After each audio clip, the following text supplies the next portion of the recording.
Hi friends, இன்றைக்கி ஒரு வானல் அடுப்பில் வச்சுட்டு ஒரு 100 ml ஆயில் விட்டுருங்க. இப்போ 3 பெரிய வெங்காயம் மீடியம் சைஸு மெல்லிசாக நறுக்கி போட்டுருங்க. நீல வாக்கில் வெங்காயம் பார்த்தீங்கன்னா நல்லா கோல்டன் ப்ரௌனாக மாறி வரணும், அது வரையும் வதக்குங்க. வெங்காயம் பாருங்கள் நல்லா கோல்டன் ப்ரௌன் ஆயிடுச்சு. இதுக்கப்புறம் பூண்டை தோலோட மிக்சியில் அரைச்சி போட்டுருங்க. இதுவும் நல்லா கோல்டன் ப்ரௌன் மாதிரி மாறி வரணும் கலர். பூண்டு வதங்கினோடனே சிக்கன் சுத்தம் பண்ணி வச்ச சிக்கன் எடுத்து போட்டுருங்க.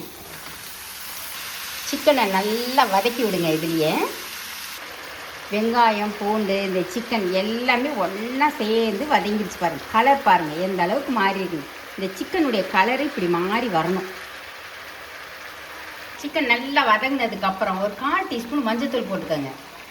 1 டீஸ்பூன் மல்லித்தூள், 3/4 டீஸ்பூன் தனி மிளகாய்த்தூள் நல்லா ஒரு கிளறி விட்டுருங்க.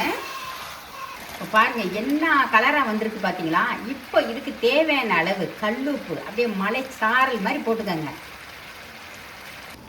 சிக்கனை நல்லா கிளறி விட்டுருங்க. சிக்கன் ஒரு பாதி அளவு வெந்து வரட்டும், அதுக்கப்புறம் பார்க்கலாம். சிக்கன் பாருங்கள் இந்த அளவுக்கு எண்ணெய் பிரிஞ்சு வந்துருச்சு. வந்ததுக்கு அப்புறம் ஒரு 3 தக்காளி, அதாவது வெங்காயம் 2னா தக்காளி 2, இல்லை 3 போட்டிங்கன்னா தக்காளி 3, அவ்வளோதான். ஈக்குவலாக போடுங்க.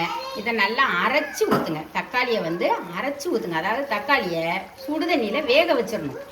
வேக வச்சு அரைச்சி ஊற்றிடுங்க பாருங்கள். அதுக்கப்புறம் ஒரு கிளறு. தக்காளியை எதுக்கு வேக வச்சு அரைச்சி ஊற்றுறோம்னா இப்போ கலரு அப்படியே இருக்கும், பச்சை வாடையும் வராது. அதுக்காக தான் நம்ம தக்காளியை அந்த மாதிரி வேக வச்சு ஊற்றுறோம். இப்போ இதுக்கப்புறம் சிக்கன் மசாலா 1 ஸ்பூன் போட்டுக்கோங்க. பாருங்கள் இந்த அளவுக்கு எப்படி கலர்ஃபுல்லாக வந்துருச்சு பாருங்கள். எல்லாம் சிக்கனும் வந்துருச்சு. உப்பு காரம் எல்லாமே செக் பண்ணிக்கோங்க. அப்படி எண்ணெய் பிரிஞ்சு வந்ததுக்கப்புறம் கடைசியாக கஸ்தூரி மேத்தி நல்லா கைட்டு அப்படி கசக்கி போட்டு விடுங்க. அதுக்கப்புறம் ஒரே ஒரு பச்சை மிளகா பொடியாக நறுக்கி மேலாப்பில் தூவி விடுங்க.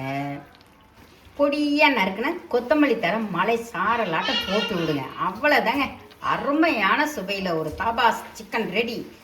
சாதம், ரைஸு, சப்பாத்தி, புரோட்டா எதுக்கு வேணாலும் சும்மா அட்டகாசமாக இருக்கும். கண்டிப்பாக நீங்கள் ட்ரை பண்ணி பார்த்துட்டு எனக்கு கமெண்ட்ஸில் எப்படி வந்துச்சுன்னு சொல்கிறீங்க. தேங்க்யூ.